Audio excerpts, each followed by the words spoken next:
శ్రీమాత్రే నమ. ఈ వీడియోలో మనం కర్కాటక రాశి వారికి జూన్ 16 నుంచి 30వ తారీఖు మధ్యలో జరగబోయే వార ఫలాలు పరిశీలించినప్పుడు కర్కాటక రాశి వారికి రాశి అందే గురువు శుక్రగ్రహ సంచారం ఈ పక్షమంతా సంచరించడం వల్ల చాలా అదృష్టమైనటువంటి సమయం వాటిది. మీ జీవితంలో ఒక 12 సంవత్సరాల తర్వాత ఇటువంటి స్థితి మీ జాతకంలో ఏర్పడడం జరుగుతూ ఉంటుంది. అంటే చంద్రుడు కర్కాటక రాశిలో ఉండడం వల్ల అక్కడికి మీది కర్కాటక రాశి అవుతుంది. ఇప్పుడు గురువు అక్కడ ప్రవేశించడం జరిగింది జూన్ 2 అనుకుందాం. ఇంచుమించుగా అక్టోబర్ నెలాఖరు దాకా అదే రాశిలో సంచరించడం జరుగుతూ ఉంటుంది.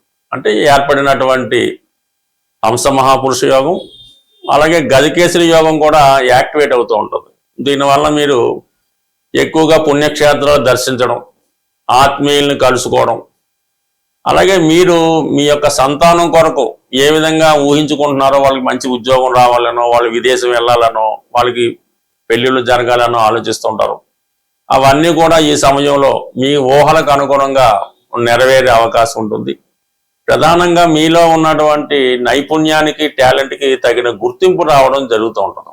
సహజంగా ఈ కర్కాటక రాశి వారు ఎంత తెలివితేటలు ఎంత ఆలోచన ఉన్నా ఇతరుల సలహాల మీద ఆధారపడడం జరుగుతూ ఉంటుంది. వీళ్ళు ఇతరుల సలహాలు అడగడం వల్ల వాళ్ళు వీళ్ళ అభివృద్ధికి కాకుండా అభివృద్ధి నిరోధానికి వీళ్ళు డౌన్ఫాల్ అవడానికే సలహాలు ఇస్తుంటారు తప్ప వీళ్ళు ఎదగడానికి ఏ ఒక్కరూ కూడా సహాయపడరు. ఈ విధంగా ఈ కర్కాటక రాశి వారిని ప్రతి ఒక్కరు వారి యొక్క ఆధీనంలో పెట్టుకొని ఆడించే ప్రయత్నం చేస్తూ ఉంటారు. సో అటువంటి మీరు ఈ సమయంలో ఇతరుల సలహాలు తీసుకుండా మీకు ఏదైతే ఆలోచన కరెక్ట్ అనిపించిందో ఆ సూచన ప్రకారం దాని ప్రకారం మీరు నడుచుకుంటే 100% మీ యొక్క సక్సెస్ ఇతరులు ఈర్ష్యపడే విధంగా ఉండే అవకాశం ఉన్నది. ఇక ప్రధానంగా శుక్రగ్రహం, శుక్రుడు లాభాధిపతిగా చతుర్థాధిపతిగా అటు మిత్రుల సహకారం అయితేనేవ్వండి, విద్య, గృహం, ఆస్తి, స్థిరాస్తి సంబంధించిన విషయాలు, భార్య సంబంధించిన విషయాలు, లగ్జరీస్, భోగాలు ఇవన్నీ కూడా శుక్రుడి యొక్క కారకత్వాలు. అటువంటి శుక్రుడు ఈ గురువుతో కలిసి కర్కాటక రాశిలో ప్రవేశించడం వల్ల సరే చాలా కాలంగా మీకు దూరంగా ఉన్నటువంటి మీకన్నా ముందు పుట్టిన వారు మీ యొక్క అక్కగారో అత్తయ్యలో లేదంటే వదిన గారో ఏదైనా దూర ప్రాంతంలో విదేశంలో అక్కడ ఉంటే వాళ్ళు మీ యొక్క గృహాన్ని విచ్చడం, పరస్పరం మీ యొక్క దూర బంధువుల్ని కలుసుకుంటారు. ఆ దూర బంధువులతో కలిసి ఏదైనా ఒక పుణ్య కార్యక్రమం కానీ శుభకార్యం కానీ జరపాలనే మీ ప్రయత్నం నెరవేరుతుంది. బంధుమిత్రులు అందరితో కలిసి ఏదైనా ఒక పుణ్యక్షేత్రాన్ని దర్శించే ప్రయత్నం కూడా చాలా చేస్తారు. అంటే మీరు మీ బంధువుల కొరకు కానీ మీ స్నేహితుల కొరకు కానీ మీకు ఇష్టమైన వారి కొరకు ధనాన్ని ఖర్చు పెట్టి మిమ్మల్ని మీరు రుజువు చేసుకునే విధంగా మీ సామర్థ్యాన్ని నిరూపించుకోవడం జరుగుతూ ఉంటుంది. ఇది ప్రధానంగా సినిమా రంగంలో ఉన్న వాళ్ళకి చాలా అనుకూలంగా ఉంటుంది. ఇంకొక ప్రధాన విషయం ఏంటంటే ప్రస్తుతం కుజుడు ఈ రాశి వారికి 10వ స్థానంలో జూన్ 22 వరకు రుచిక మహాపురుష యోగంలో ఉండడం వల్ల ఉద్యోగంలో చాలా సమర్థవంతంగా మీ పాత్ర నిర్వహిస్తున్నారు. అలాగే ప్రస్తుతం చేస్తున్నటువంటి వృత్తిగా కాకుండా అదనపు బాధ్యతలు, డబల్ డ్యూటీ లాంటివి చేయడం జరుగుతూ ఉంటుంది. దీనికి ప్రతిఫలంగా మీకు ఈ జూన్ 20వ తారీఖున కుజుడు 11వ స్థానంలోకి రాబోతున్నాడు. అంటే మీరు వృత్తిపరంగా మీరు ఎదురు చూస్తున్నటువంటి ప్రమోషన్ కానీ, వృత్తిలో జీతం పెరగడం కానీ, మీ నైపుణ్యానికి తగినటువంటి గుర్తింపు రావడం కానీ జరిగే అవకాశం ఉంది. అలాగే మీకు మీ అన్నదమ్ములు కానీ రక్త సంబంధికులు కానీ సహకరిస్తారు. స్థిరాస్తులు, భూములపైన ఆదాయం లభిస్తూ ఉంటుంది. మొత్తం మీద ఏంటంటే మీ కుటుంబానికి మీ వ్యక్తిగతంగా ఎంత ఖర్చు అయినప్పటికీ కూడా ఆ ఖర్చుకు తగినటువంటి ఆదాయం కానీ ఏదో విధంగా ధనం కూడా సమయానికి మీకు రావడంతో ఎటువంటి ఆర్థిక పరమైన లోటు లేకుండా ఈ పక్షం అంతా మీకు జరిగే అవకాశం ఉన్నది. ఇక ప్రధానంగా రవి ఈ పక్ష ప్రారంభంలోనే 12వ స్థానంలోకి రావడం, అక్కడే బుధుడు తృతీయాధిపతిగా రావడం వల్ల కొన్ని తప్పనిసరి పరిస్థితుల్లో ప్రభుత్వం వారికి చెల్లించవలసిన ట్యాక్సులు వగైరా పనులు చెల్లించవలసి ఉంటుంది. మీ యొక్క అన్నదమ్ములకు కానీ పిల్లల చదువు కొరకు ఎక్కువ ధనాన్ని ఖర్చు పెట్టవలసి ఉంటుంది. బట్ ఏదైనా అన్ని విధాలుగా కూడా అటు పిల్లల చదువుకి, వాళ్ళ అభివృద్ధికి, వ్యక్తిగత అవసరాలకి, అలాగే పుణ్య కార్యక్రమాలకి ఎక్కువ ధనం ఖర్చు అవ్వడం జరుగుతుంటుంది. బట్ దీన్ని సబ్స్టిట్యూట్ చేస్తూ ఏదో విధంగా ధనం మీ చేతికి రావడం జరుగుతుంటుంది. అలాగే ఇదే నెలలో ఇదే పక్షంలో జూన్ 22వ తారీఖున బుధుడు కూడా రాశిలోకి ప్రవేశించడం జరుగుతుంది.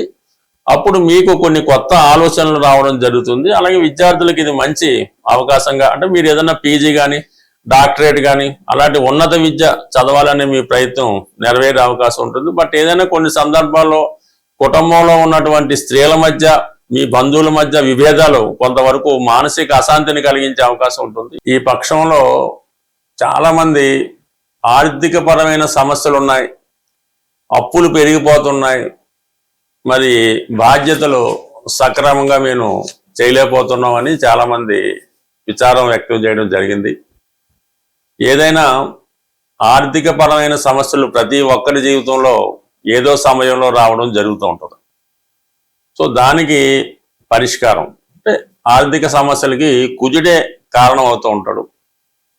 కుజుడు, భూమి, అన్నదమ్ములు, భార్యాభర్తలు, స్నేహితులు, వీటి కారణంగానే చాలామంది అప్పుల పాలవుతూ ఉంటారు. సో వాటికి సరైన పరిష్కార మార్గం ఏంటంటే, మీరు ఆంజనేయ స్వామి విగ్రహాన్ని, అంటే పూర్తిగా స్వచ్ఛమైనటువంటి కాపర్తో, రాగితో తయారు చేయాలి. ఏమాత్రం డొల్ల లేకుండా ప్యూర్గా ఉండాలన్నమాట, చాలా సాలిడ్గా ఉండాలి. సుమారు 6 అంగుళాల ఎత్తు, 6 అంగుళాల ఎత్తు అంటే మనకి ఉంటే సరిపోతుంది. నిల్చున్న విగ్రహమే ఉండాలి మీకు, అంటే కూర్చున్న విగ్రహం ఒకదానికి పనిచేస్తుంటుంది. కొంతమంది ఈ సంజీవ పర్వతాన్ని మోస్తున్నటువంటి విగ్రహాన్ని కానీ ఫోటోను కానీ పెడుతుంటారు, అది కొన్నాటికి పనిచేస్తుంటారు. ఇప్పుడు ఉన్నటువంటి సమస్యలకి రెడీ టు మూవ్గా ఉండాలన్నమాట ఆంజనేయ స్వామి వారు. అటువంటి కాపర్తో చేసిన విగ్రహాన్ని మీరు తయారు చేయించుకొని పూజా మందిరంలో పెట్టుకోవాల్సి ఉంటుంది. బ్యాక్గ్రౌండ్గా సీతారాముల పట్టాభిషేకం ఫోటో పెట్టుకోవాలి.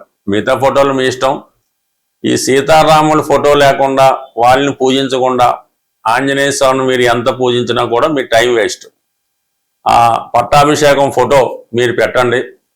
ఆంజనేయ స్వామి వారిని అంటే మామూలుగా స్థాపించి ప్రతి మంగళవారం కేవలం సింధూరంతో పూజించాలన్నమాట. అది మీ యొక్క విగ్రహాన్ని దీన్ని బట్టి సింధూరంతో కొంతవరకు హనుమాన్ యొక్క అష్టోత్తరంతో ఏదో విధంగా ఆంజనేయ స్వామి వచ్చినా రాకపోయినా ఏదో విధంగా 108 సార్లు పూజించి, మరి రామరక్షా స్తోత్రం చాలా ఇంపార్టెంట్ అన్నమాట. జీవితంలో ఎటువంటి కష్టాలైనా దూరం చేస్తూ ఉంటుంది. ఈ రామరక్షా స్తోత్రాన్ని పారాయణ చేయడం వల్ల, పఠించడం వల్ల ఇలా ఒక 8 మంగళవారాలు చేయాలి. ప్రతి మంగళవారం కూడా మీరు ఎంత రుణం ఉంది, సుమారు మీకు ఒక 10 కోట్ల అప్పు ఉందనుకుందాం. 10 కోట్ల అప్పు ఉన్నప్పుడు 10 100 రూపాయల నోట్లు, లేదా 10 రూపాయల నోట్లు, లేదంటే 10 కాయిన్స్ మరి ఆంజనేయ స్వామి వారి పక్కన ఒక మట్టితో చేసినటువంటి హుండీ లాంటిది పెట్టి అందులో ఆ విధంగా ఆ సంఖ్య వచ్చేలాగా వేసుకోవాలి. 10 లక్షల అప్పు ఉంది, 10 రూపాయలు అందులో వేద్దాం. ఇలాగ మీరు ఒక 8 మంగళవారాలు ఆంజనేయ స్వామి వారిని పూజించుకోవడం వల్ల ఎంతో కొంత దాన్ని రెట్టింపు చేస్తూ వెళ్ళిపోవాలన్నమాట మీరు. అంటే అది మీరే ఎవరికి ఇవ్వక్కలేదు, హుండీలో కూడా వేయక్కలేదు. ఈ వారం మీరు 100 రూపాయలు వేశారు, నెక్స్ట్ వారం 200, ఆ నెక్స్ట్ 400, ఆ 800, అలాగే ఒక 8 వారాలు వీలైతే అప్పు తీరేదాకా కూడా ఆ విధంగా మీరు రెట్టింపు చేసుకుంటూ వెళ్ళిపోండి. అదే అవుతుంది, ఏం పర్వాలేదు. చివరికి ఒక ఫైన్ మార్నింగ్ మీ మొత్తం అప్పు తీరిపోయే అవకాశం ఉంటుంది. అది కొద్దిగా కష్టమైన, అంటే ముందులో ఈజీగా ఉంటుంది, తర్వాత ఆటోమేటిక్గా తీరిపోతుంటుంది. అయితే ఇందులో హుండీలో వేయడానికి మళ్ళీ మీరు కొత్త అప్పు చేయకూడదు, అది మీరు సంపాదించే ప్రయత్నమే చేయాలి. సపోజ్ ఈ వారం మనం 1 lakh వేయవలసి వచ్చింది, నెక్స్ట్ వీక్ 2 lakhs వేయాలి. సంపాదించే ప్రయత్నమే చేయండి, అంతే తప్ప మళ్ళీ దీన్ని అప్పు చేసి పెడితే మాత్రం ఇబ్బంది అవుద్ది. ఈ విధంగా అంటే మీ స్థాయిని బట్టి చేసుకోవడం వల్ల 100కి 100 రూపాయలు కొద్ది వారాల్లో ఈ రుణం అన్నది 100కి 100 రూపాయలు తీరిపోవడం జరుగుతుంది.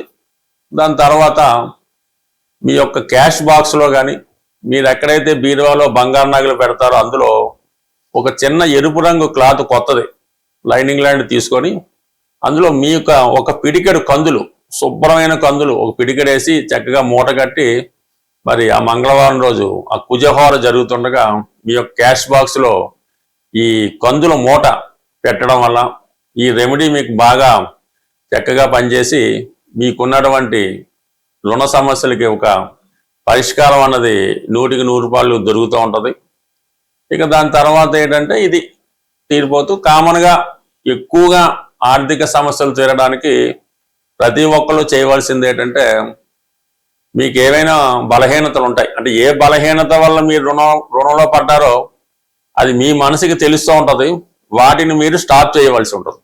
అది పేకాట వల్ల, స్త్రీ వ్యసనం వల్ల, డ్రింకింగ్ వల్ల, అతి స్నేహం వల్ల, అక్కర్లేని బాధ్యతల వల్ల ఈ విధంగా కొన్ని జరుగుతూ ఉంటాయి.